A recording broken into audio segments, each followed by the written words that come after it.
fortunate to have Dr. Rob Horner with us today. Dr. Rob Horner is an alumni Knight Endowed Professor with the Department of Special Education and Clinical Sciences at the University of Oregon. He is currently co-principal investigator of the USF Technical Assistance Center on Positive Behavior Interventions and Support and co-director of the Center on State Implementation and Scaling Up Evidence-Based Practices. Dr. Horner is also a member of the Institute of Education Sciences Review Panel for Social and Behavioral Education Research. He has written extensively about positive behavioral interventions and supports. We are very fortunate that he is sharing his expertise with us today. So now I turn the presentation over to Dr. Horner. Thank you very much, Whitney. I'm delighted to be here, and I really appreciate the invitation from the RTI Technical Assistance Center. Let me give you a little bit of background of who I am and what we're going to do. I'm a professor of special education at the University of Oregon, but really part of what drives what this webinar is all about is experience doing behavior support and early literacy, both as a teacher early on in my career and also as somebody who does ongoing teacher training and work with states and districts in terms of implementation. I work closely with Dr. George Sugai, and we have been working on practices and procedures for implementing school-wide systems of behavior support.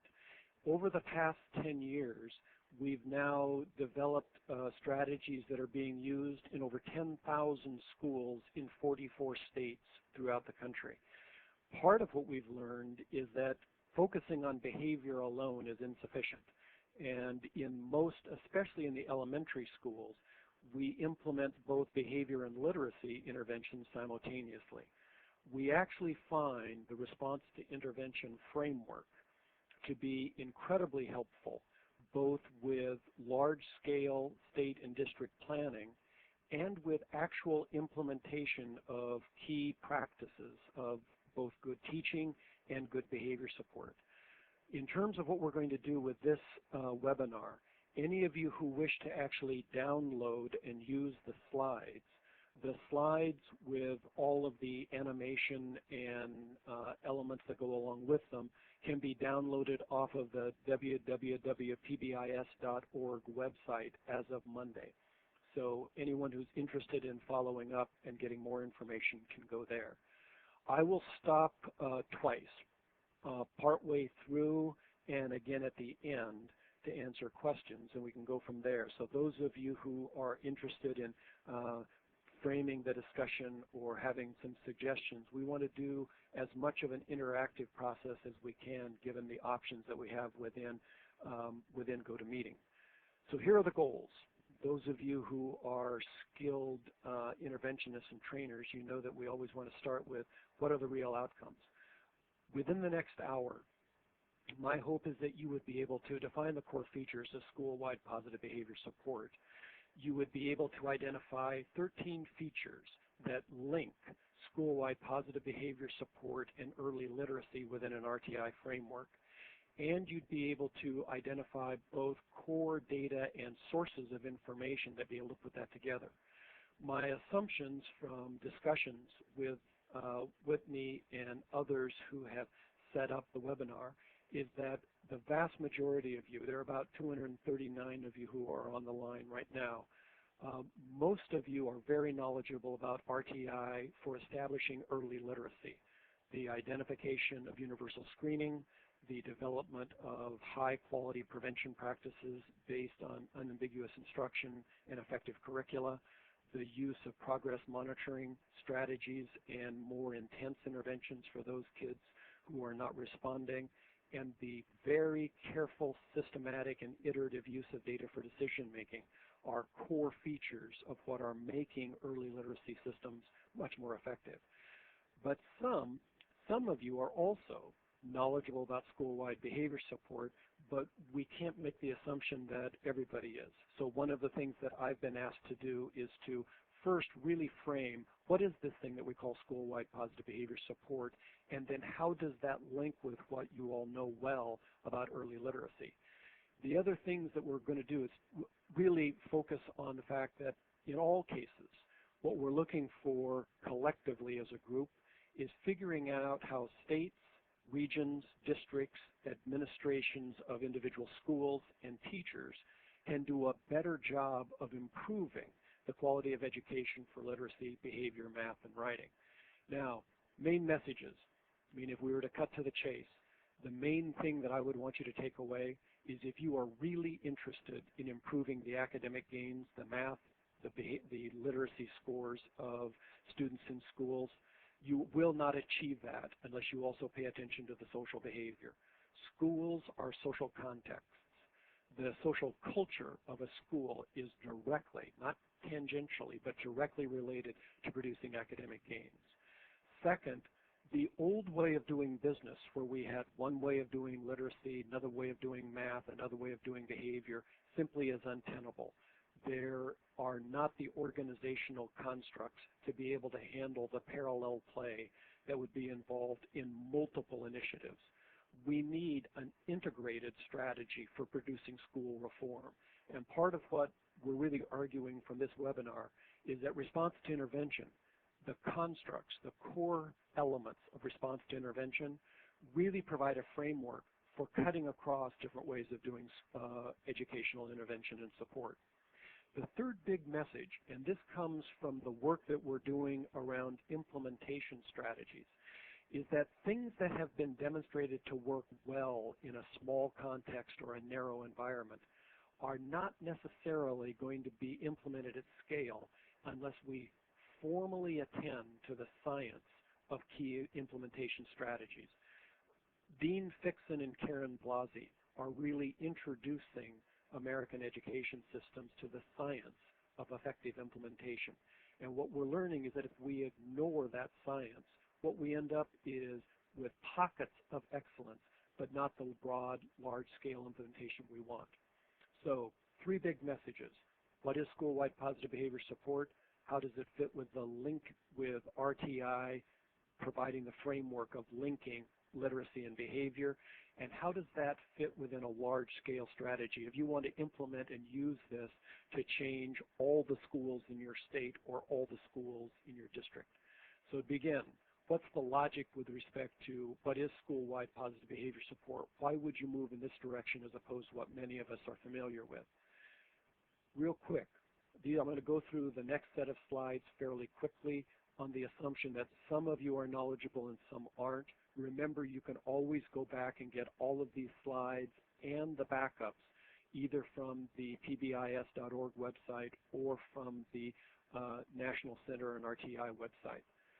One of the issues I want to argue, schools right now face a real difficult challenge, partly because they're expected to do social competence, academic competence, and safety. And we're really being held to a much wider and much deeper set of expectations than ever before. Second, students who arrive, especially in elementary school, at our schools today, arrive more different in their understanding of what is socially acceptable than ever before.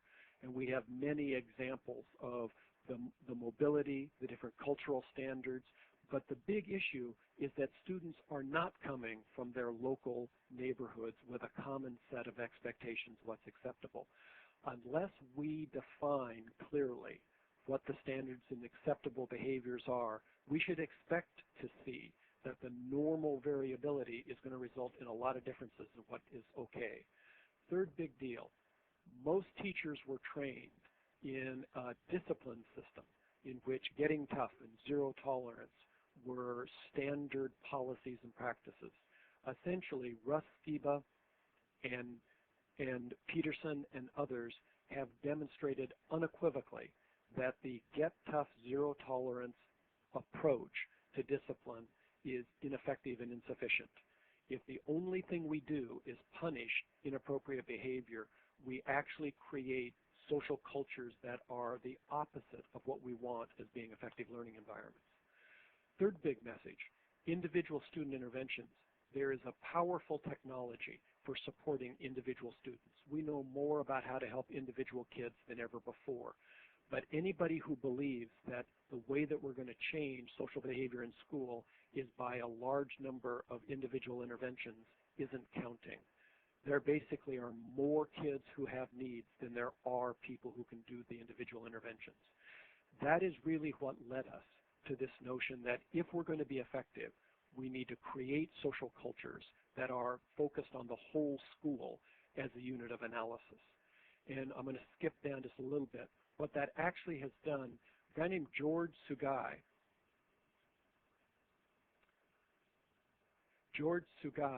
who is pictured now, really introduced this notion that if we're going to use the technology that we know about good behavior support, we need to do it not just with individual students and with the classic thing that we've all been through, which is training in classroom behavior management, but we need to think about behavior support as something that is operating at the whole school level. So, first major goal of this webinar, what is school-wide positive behavior support? School-wide positive behavior support is a system. It's a set of individual practices within the organizational and administrative systems to establish the social culture and the individual behavior support. So the broad social culture and the individual behavior supports that create effective learning environments. A critical theme about this definition is that the focus is not just having kids behave well, but have kids be in schools where they are learning effectively. If we look at the literature and we say, what are the evidence-based practices that make up school-wide positive behavior support, they actually come in several different levels. And I want those of you who are very knowledgeable about RTI, be careful to keep track of how these fit. So I'm going to come back, and the first set of questions that I'm going to have is to what extent do you feel comfortable in your understanding about what school-wide behavior support is? So here is the core part. One, everything focuses on prevention. Rather than using only consequences, we want to define, teach, monitor, and acknowledge social expectations in school before students have a chance to engage in inappropriate behavior. So the emphasis on prevention is right from day one when the school opens. It also involves, as is a core feature of RTI, identifying students early and providing additional assistance early on. So the first three elements, prevention, define and teach behavioral expectations, active acknowledgement of positive behavior. When we walk into schools and we walk down a hallway, we stop students and we ask them, do you know what the expectations are? What does it actually mean right here, right now? And has anybody acknowledged you for doing things the right way in the past 2 weeks? When 80% of the students in a school can answer those questions, you're implementing school-wide positive behavior support. When we see implementation with fidelity, the general data that we're looking at is a 20 to 60% reduction in office discipline referrals. And I'm going to come back and share more data as we go forward. But key features of school-wide behavior support. One is investing in prevention. That means creating the team, defining expectations, teaching expectations in the first 2 weeks of school, providing a system of acknowledging appropriate behavior. But look at the fourth one. It also involves arranging consequences so that you do not ignore problem behavior. One of the critical themes of RTI is very rapid correction of errors. Just as you correct the errors in early literacy, you want to correct the errors in terms of problem behavior. The assumption we go on is that problem behavior that occurs and is not corrected has probably been inadvertently reinforced and is more likely to happen in the future. So a system of clear, consistent continuum of consequences for problem behavior is critical. The collection and ongoing use of data for decision making is something that is a close match with RTI. The data that we collect, however, is going to focus on office discipline referrals and patterns of problem behavior. We are getting more and more specific in the using technology to get more individualized and more detailed in the data that we can collect. But the basic idea that the administrator, the school-wide team, and individual student teams use data for decision making is critical. a continuum of interventions. Of all the things, I think one of the greatest contributions of RTI is getting away from the old idea that one package will work for everybody. Think about those of you who have been in education for a while and the discipline and classroom management strategies that have typically been introduced. We've all been in situations. When I was a teacher, we would be sent away and we would come back with a 3-ring binder that had the behavior support strategy of the year. And every year we got a new one. Part of what we're learning is all of those strategies have very useful elements, but none of them work for the full continuum of challenges.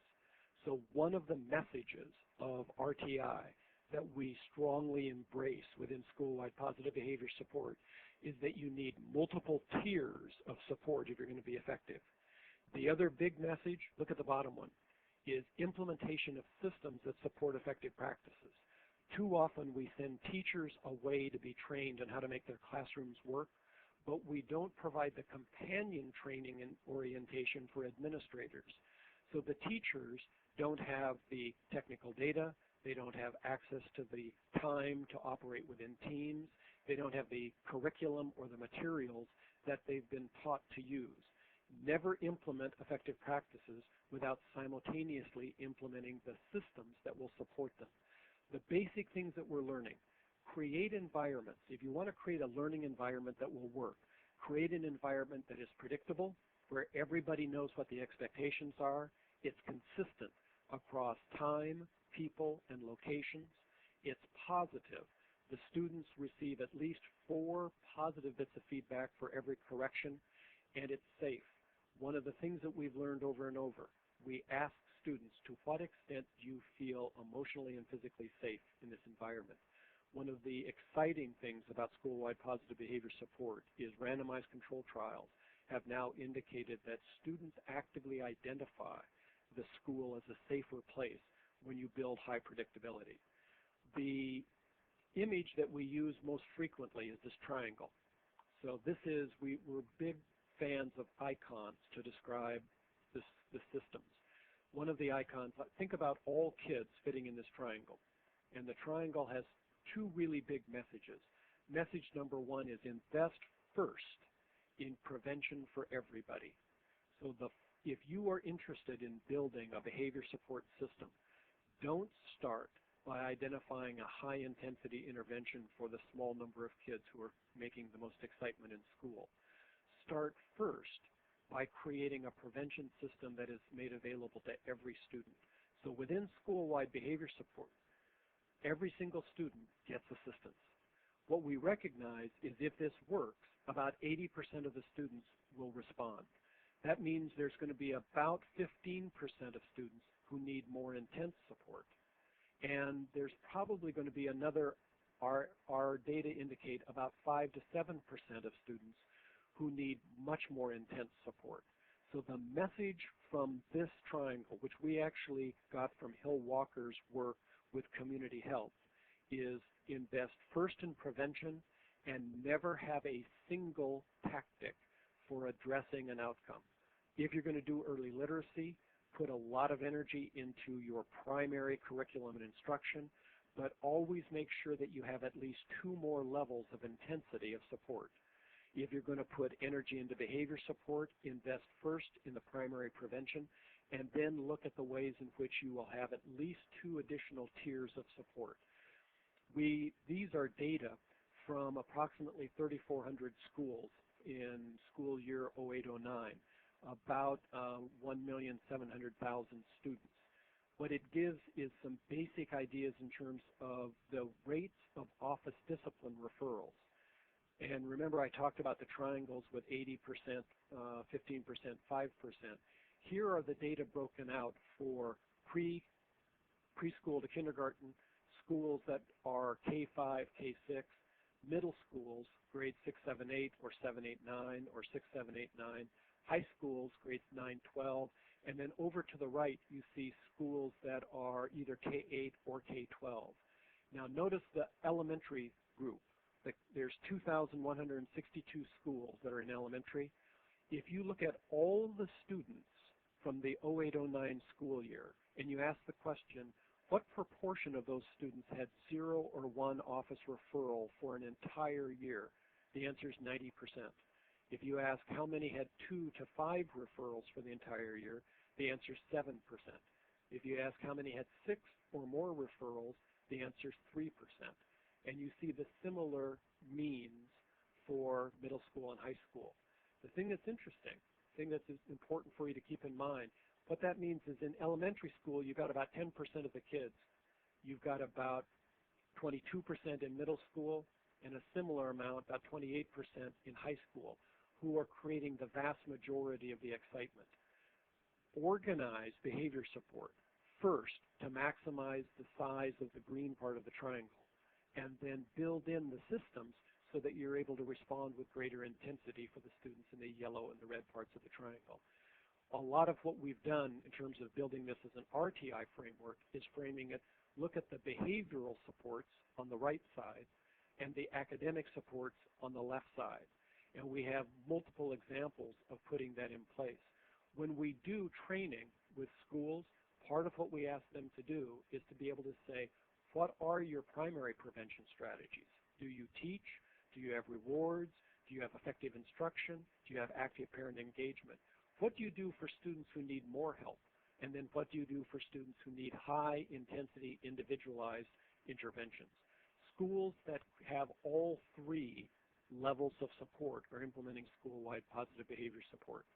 We also emphasize that if schools are going to be effective, they start by focusing on the core outcomes, social competence, academic achievement and safety, the practices that support student behavior, the systems that support staff behavior, and the data structure that's going to allow people to move successfully and sustain over time. If we do that well, we get kids who are very clear, very competent in terms of knowing what the expectations are. We look, in most cases, for 3 to 5 social expectations, short statements, positively stated. Notice that it's what to do, not what to avoid. So things like be respectful, be responsible, be safe, be kind. Not long, complicated issues, but 3 to 5.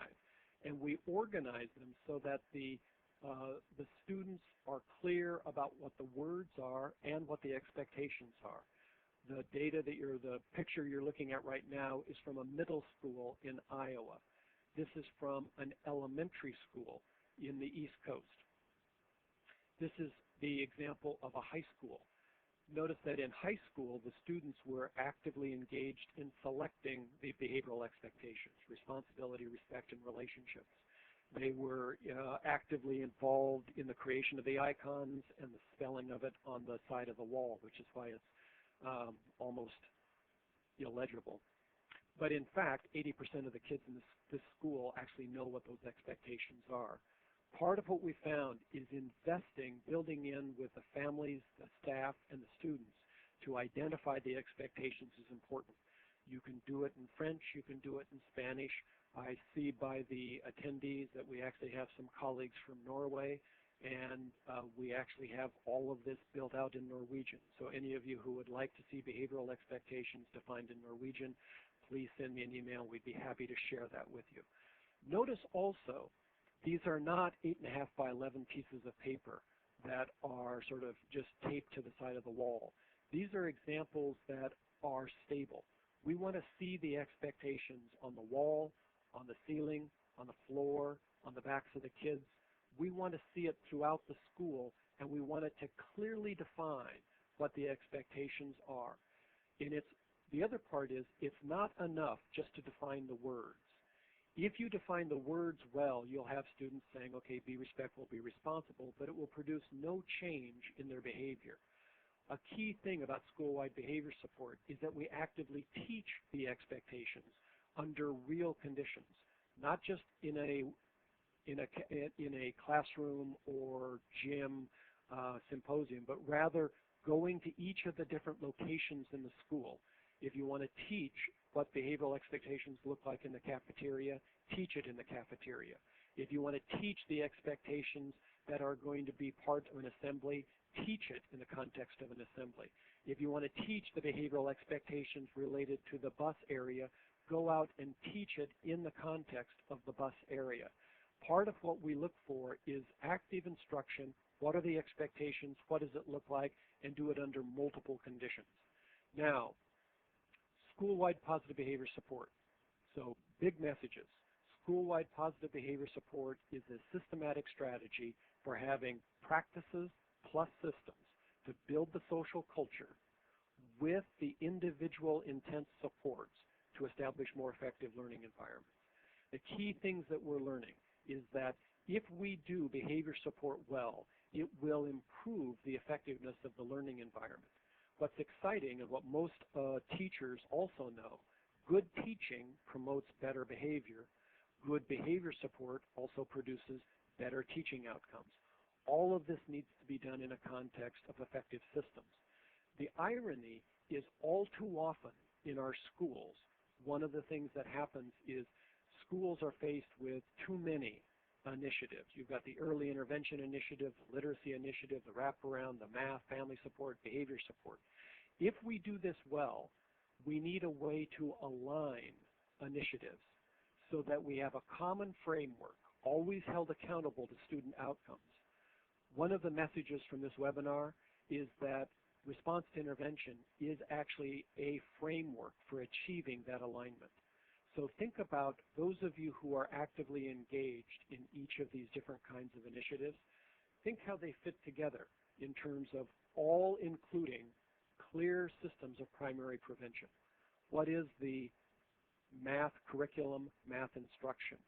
What is the literacy curriculum, the literacy instruction? What is the behavioral curriculum, the behavioral instruction that serves as the foundation? To what extent, on a regular basis, 2 to 3 times a year, do we do universal screening to determine if students are responding and identify those kids who need more intense support early? Does the school build multiple tiers of support, not just one tactic, not just one intervention, but a multi-tiered level of increasing intense support on the assumption that if you do primary prevention well, 80% of the kids will respond, but you're still going to have 15 to 20% of the kids who need more support. Do we intervene early?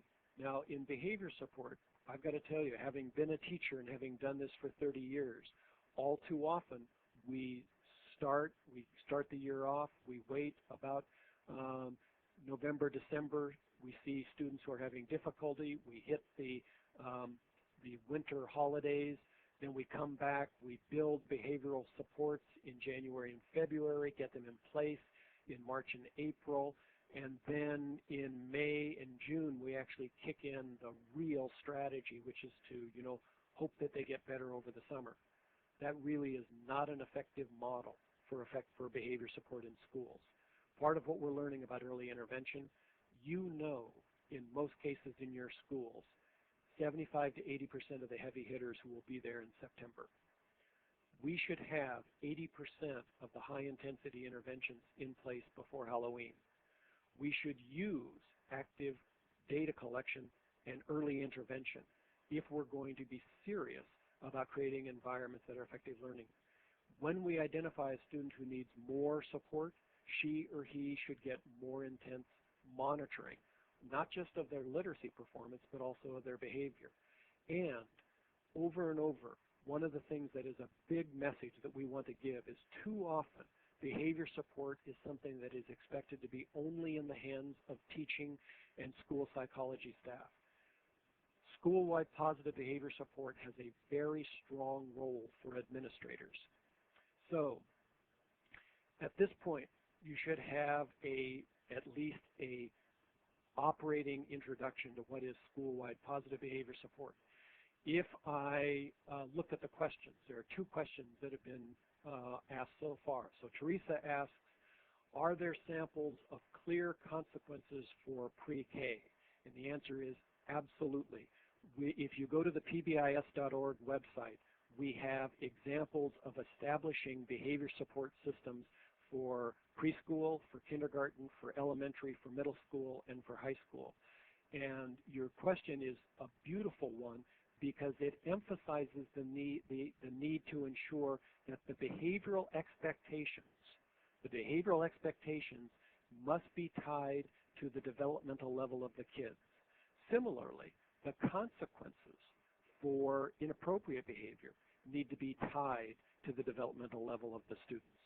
So both in terms of defining behavioral expectations and defining a continuum for consequences, you can find a matrix and table of strategies that have been used by going to pbis.org.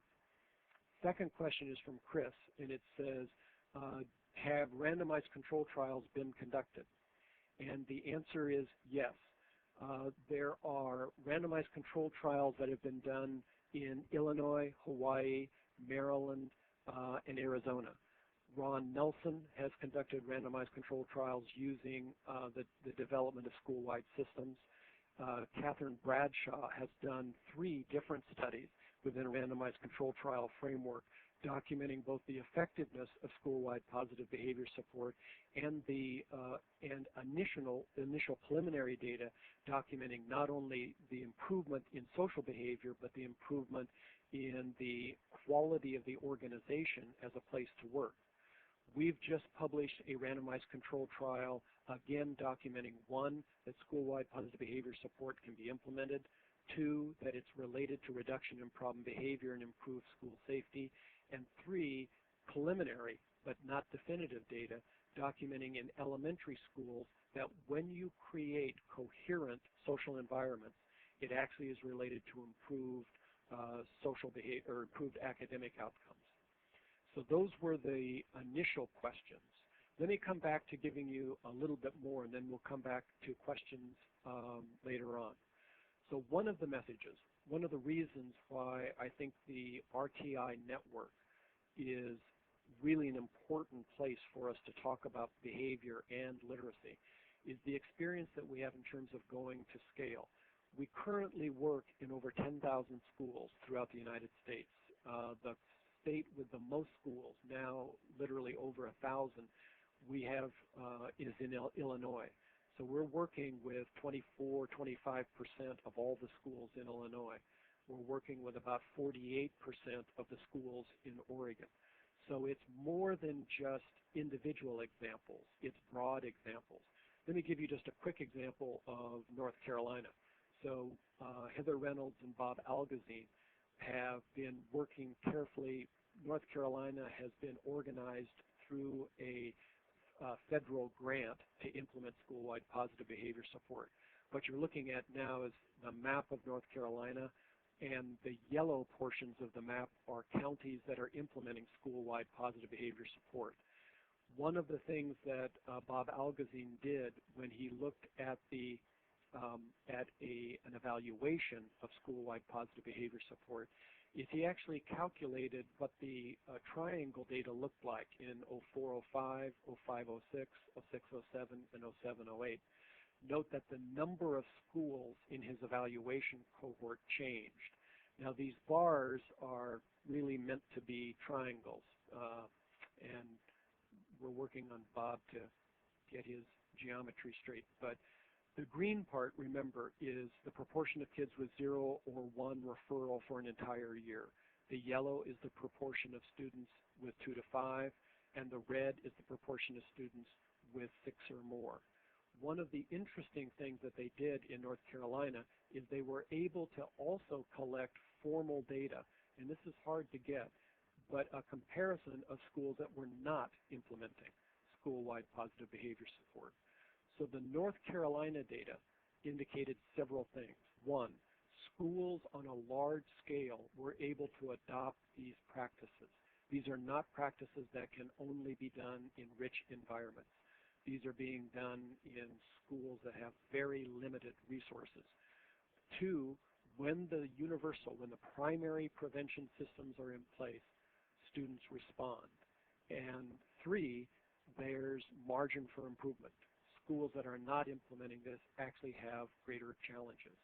One of the other things that they did, and this particular slide is better when you have the animation, is part of what we were able to show is if you look at office referrals, so down below the x-axis is the rate of office discipline referrals per 100 students.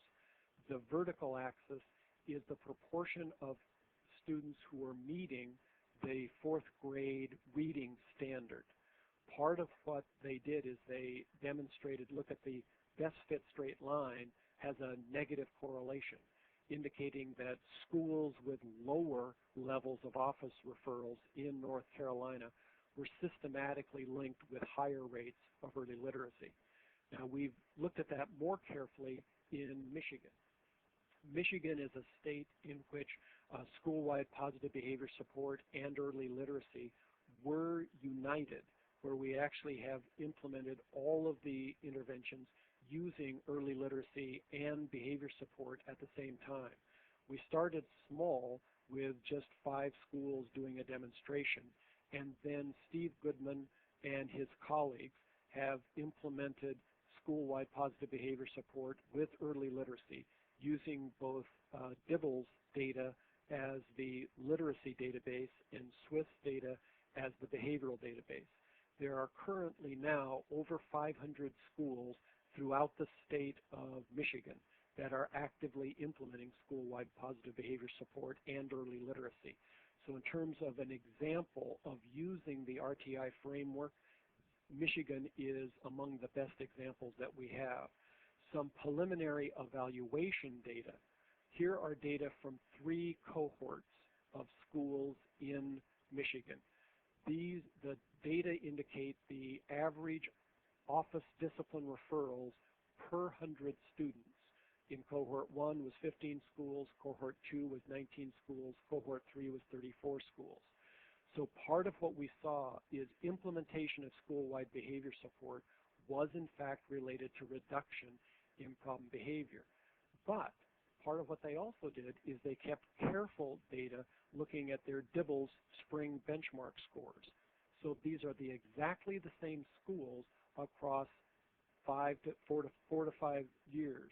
So cohort 1, you get the average rate of students meeting DIBELS benchmark.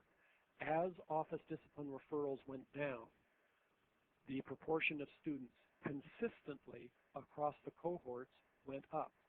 Now, those of you who are really knowledgeable about literacy, remember the 3 tiers of the DIBELS benchmark. So one is meeting, but what about the kids who are at greatest risk, those in the intensive level? With those cohorts, this is the proportion of students who were identified as needing intensive literacy supports. So the basic message is that as we implemented using an RTI framework, early literacy and behavior supports in Michigan, 1, we were able to do it on a large scale, not just a little bit. And there are now over 600 schools in Michigan that are doing this. 2, when schools adopted this framework, they were able to meet the primary prevention efforts for both early literacy and behavior support. We saw reductions in office discipline referrals, increases in the proportion of students who are meeting basic benchmark, and more important, decreases both in the intensive levels of the literacy demands and the intensive levels of behavior support. One quick example. Here's a district from Michigan over a 6-year period. This is the mean of all students in the district who met 4th grade reading requirements using standardized tests. So these are not DIBELS data, these are the standardized state tests. One of the schools that we worked with was particularly at risk. So in this district, it was below the district average.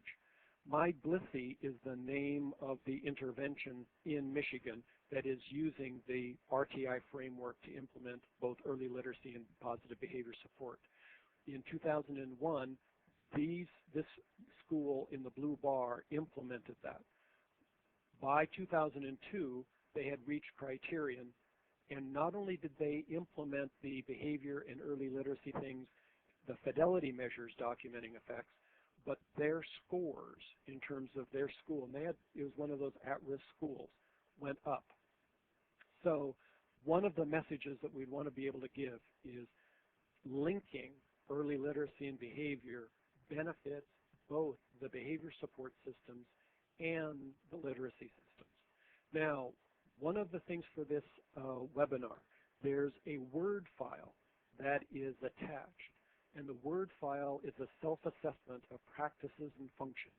What I'm going to do in the next 10 minutes is walk through how we actually help schools and districts use that function as a way, use the RTI framework to build action plans where they implement early literacy and behavior support. The key theme is that we try to identify the common features and then use team training with coaching, with fidelity documentation, and with outcome measures to keep track of what the things are that we're putting in place. So for those of you who have been steeped in both RTI and in behavior support, you should be able to see how these pieces now fit together. So in part, a continuum of practices is going to be implemented. Never do the practices without the foundation systems and supports that are necessary. Always use the administrative roles to put things in place, and a heavy focus on the use of data. If you have now downloaded and are looking at the self-assessment, that Word file, you can either do that or you can watch the slides. But I wanted to give you a copy of the self-assessment because the self-assessment has been directly and explicitly helpful to us when we work with both school leadership teams and district leadership teams that are building plans to put things in place. So here are, from our perspective, the key things that tie literacy and behavior support together using a response intervention framework. So the first big issue, an effective foundation practices. One of the big messages is you don't start with corrections, you start by implementing a core foundation, the universal primary prevention issue, which is always going to say, do you have an effective curriculum? Do you deliver it with unambiguous instruction? Do you deliver it at an adequate intensity? So think about early literacy, at least 90 minutes a day, 4 to 5 days a week, using instructional practices that teach the general case before teaching exceptions, that have high rates of student involvement, that use a curriculum that is scaffolded to create the pre-skills necessary to move forward. A reward system so that you never teach something that isn't acknowledged at least 4 times. An error correction system that prevents errors from going uncorrected and thereby being rewarded, both for behavior and for early literacy. Think about the young child who is not doing well with reading. One of the first things you do is put her into a smaller group with more minutes so that she gets adequate intensity to both practice performance, and if she makes a mistake, the likelihood that it will be immediately corrected is very high. We do the same thing when we build the behavior support systems. So part of what we're looking for is we're looking for how to increase the likelihood that we can put these things in place. Second, universal screening. I mean, using data for decision making is a critical variable. Too often, people think about using data only at the individual student level. Part of what we've learned from RTI is at least 3 times a year, 2 to 3 times a year, we want all students in the school to be assessed to say, are there students who are at risk? And you can use Ames Web, you can use EasyCBM, you can use DIBBLES as excellent strategies for doing universal screening. With behavior, we typically use office discipline referrals. And part of what we're learning, I mean, we've got schools in Illinois that use the SSBD or the SSRS, but most schools have office discipline referral patterns that can work. Consider this. These are data that have only recently been proposed, and this slide did things faster than it was supposed to. Let me see if I can go back and try this again. Didn't work. All right. The slide that you're looking at provides data for 0809 for 325 elementary schools. The green bar is the cumulative mean level of office discipline referrals for students who end up the year with 0 to 1. The purple is the mean rate by month for students 2 to 5. The blue bar, which actually gets covered as it goes up, is the mean office discipline referrals for all students who end up with 6 or more. So look at that bar. What that says is typically, on average, in January, students who end up with 6 or more referrals have almost 6 referrals. By April, they're ending up with about 7 referrals. So one of the things that we want to be able to say, you can identify most of the heavy hitters by October. And if the animation in this slide had worked, what we want to do is to cover up and decrease that increasing trend and create a new slope for that line. We can identify which kids are going to be at greatest risk. We actually can do and use the concepts of universal screening using what we know about office discipline referral patterns. Most schools don't do that well. Third big message, and this comes back to that notion of the triangle where you invest in prevention first, but you never have one trick. You always have multiple tactics. So any core theme or outcome in the school, you want to be able to say, do we have at least 3 levels of intensity? And when we identify a student who's at risk, can we quickly deliver, can we do early intervention to deliver higher rates of support? Part of that is improving the progress monitoring that's available when students get more intense support. The graph that you're looking at is a graph of the percent of behavioral points for a student across time. It's a graph that can be developed and used by schools that are using the Swiss data system. This is designed around the check-in, check-out, which is an intervention at the yellow part of the triangle. But similar graphs will be available not just within Swiss, but within many school information systems. The interesting thing is technology is going to make data easier, cheaper, faster, and more accurate. The key is quickly going to become not, can we get the data?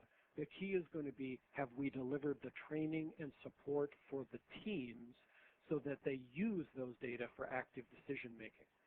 Part of that is also going to come back to something that is going to be a key message. Too often in education, we only keep track of kid behavior. What RTI does is it has this emphasis not just on monitoring student outcomes, but monitoring, are we as adults doing what we said we would do? So have we actually implemented the literacy program with adequate fidelity? Every single person on this call can identify an experience they had in their career where what they did when they went and got trained, they came back, tried to put something in place, brilliant program, brilliant plan of support, but it wasn't implemented. When we don't implement effective practices, they don't get put in place. Of all the things that we are learning about getting programs implemented with fidelity, the 2 biggest messages are, 1, never implement an intervention type of program without a fidelity measure that's used on a regular basis, at least quarterly, to say, are we doing what we said we would do, right?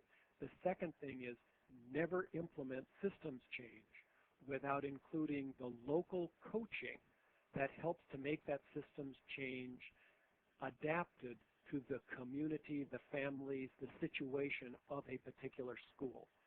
So one of the themes that Dean Fixon and Karen Blasey have taught us is take advantage of the huge development of effective technology.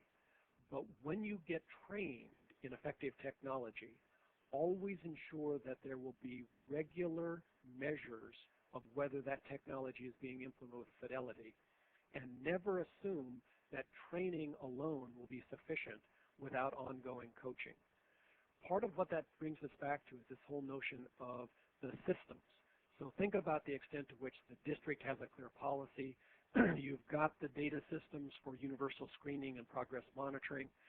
To what extent does your district actually have built into the recruitment and hiring process that people are knowledgeable about core systems? To what extent is there actually ongoing professional development? Think about the number of times that professional development days are just a Christmas tree of different strategies and seminars rather than an integrated professional development model designed to produce functional change.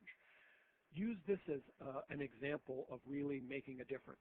This is the discipline policy for Los Angeles Unified School District, a district with over 875,000 students.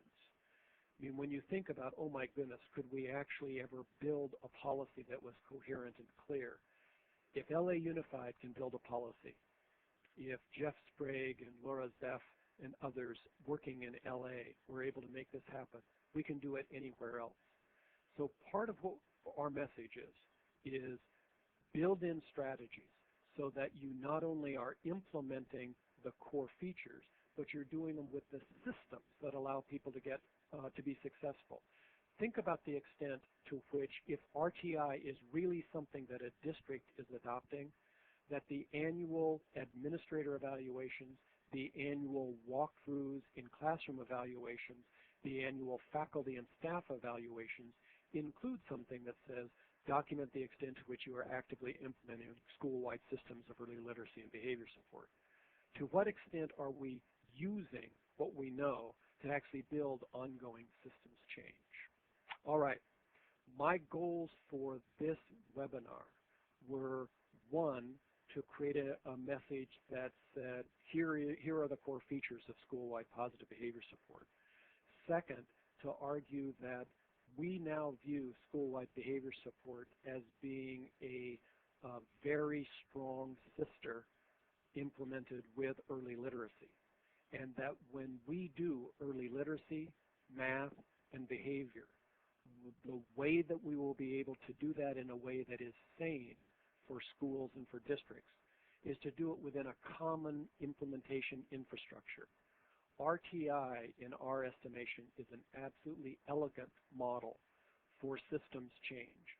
It creates all of the opportunities. So if this makes all of the opportunities to implement both practices, systems, and the data structure that will allow sustained continuous improvement. If this makes sense, one, you can get much, much more detail by going to the pbis.org website and download and use that Word file self-assessment. Give it a try and walk through the extent to which those elements fit, both with your school, and notice that the second page gets into the district level features. All right, we've got about 7 minutes left, and part of what I wanted to be able to do is to come back and address some of the questions. So, question from Randy. Can you talk more about what behavioral databases are available and their reliability and validity? Excellent question. If we really believe in RTI, part of what is going to be essential is that we give people data that they can actively use for decision making. Decision making relies on the information being credible, and the information being available at the right time, and the information being in a format that's usable by the right people. Data systems for keeping track of behavioral data are used by administrators, they're used by school teams, and they're used by student assistance teams working with individual kids. We actually have done systematic assessment of office discipline referrals and the extent to which office discipline referrals can be used as a credible form. And we get two messages. Message number one is that the traditional systems that are available in schools are categorically inaccurate. Message number two is if a school goes through the process of adopting a program that uses operationally defined, mutually exclusive, and exhaustive behavioral categories, that teachers and staff can in fact collect and use data that is valid and reliable. You can take a look at the validity and reliability data for the SWIFT system on the pbis.org website citations. There's nothing that is more valid and reliable than direct observation. There are also a number of standardized assessments, but standardized assessments are too often too expensive. If we're going to build systems that work, we will be using systems that are automated, in which people are collecting and using data on a regular basis inside the school. So an excellent message, an excellent question. The key thing is that technology is in fact giving us access to behavioral databases that work. Deborah, how do you define a major office discipline referral? We would like to gather these this data for our school district. The short answer is I recommend that you go to the either the pbis.org website, excuse me, or the SWIS.org website. You can download the Office Discipline Referral definitions. A major referral is actually a behavioral infraction as defined by the federal government as being a behavior that places a barrier to the social or academic development of either that student or the students around them.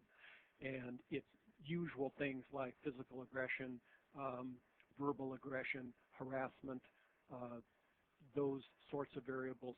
Contrast that with a minor event that is rapidly resolved. And you can look at the operational definitions and see how they fit your school. Julie asked the question, the consistent consequences has always held some trouble. For example, some consequences such as suspension are rewarding for some students, but adversive for others. This is brilliant. Any thoughts on this issue? It's one that we struggle with. Consequences may be rewarding for some. What if being consistent may be rewarding for some students? Julie, I got to say, simply your recognition that consequences for problem behavior can actually make the behavior worse places you in the top 10% of people who are dealing with these issues. It is perfectly worded and exactly right. How many times have you seen in high school, for example, a student who was brought into the administrative office for skipping and being tardy and was suspended? That's an excellent example of the consequence actually being a reward. The short answer, any systematic list of consequences will have multiple tiers. It will be based on the presumed behavioral function of the problem behavior. There will be discretion both at the teacher level and at the administrator level. What won't be a discretion is the acknowledgement by all kids that this behavior is unacceptable.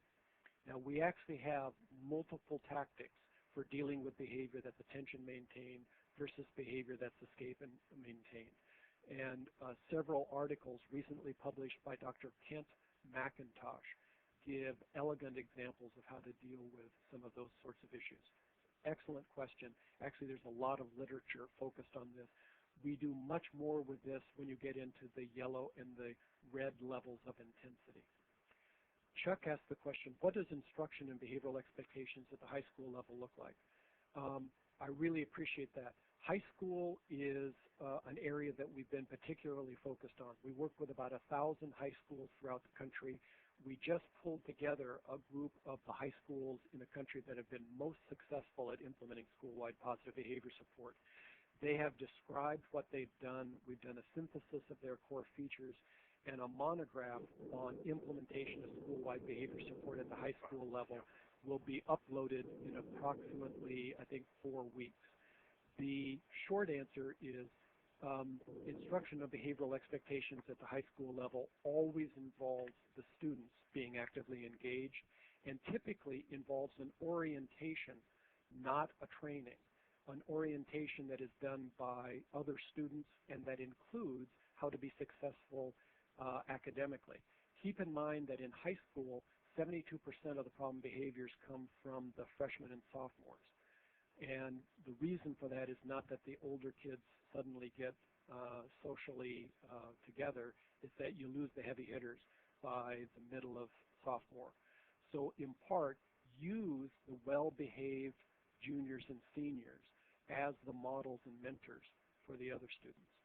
So I think we are coming close to the end of the time that we've got. And Whitney, I had the task of wanting to turn things back to you. But what I wanted to do was basically create a foundation where we're able to say, now is the time when this more sophisticated understanding of the core elements of RTI really is something that is moving beyond just implementation of early literacy, but is being used as a strategy for doing broad school improvement at multiple domains, including behavior support. Thank you. Thank you so much, Dr. Warner, for sharing this very informative presentation with us today. I know that some of the questions were not answered, but we will get those questions down, and we will be sending them out to folks once we do have the answers to them. So if Dr. Horner was not able to answer your question that you posted, we will be sending those questions and answers out. If you would like to print a copy of the PowerPoint slides from today's presentation, you can do so by clicking on the small printer icon at the bottom right-hand side of the screen. And this allows you to print to PDF. And the slides will also be available on the National Center on Response to Intervention's website. And more information is available on our website at www.rti4success.org. If you have additional questions about interventions in RTI and behavior, please email them to us at rtiwebinars@air.org. I would like to invite you to join us for our next webinar that will be on February 9th, 2010 at 2 o'clock Eastern Time. Dr. Daryl Millard and Sarah Pruitt from the University of Kansas will provide an overview of a nationwide study of middle schools that exhibits exemplary RTI practices. We would appreciate your feedback about today's session. If you would take a few minutes to complete the webinar evaluation that you see on the screen. We value your feedback, and ultimately your suggestions will assist us in making decisions for future webinars. Once again, thank you so much for participating with us today.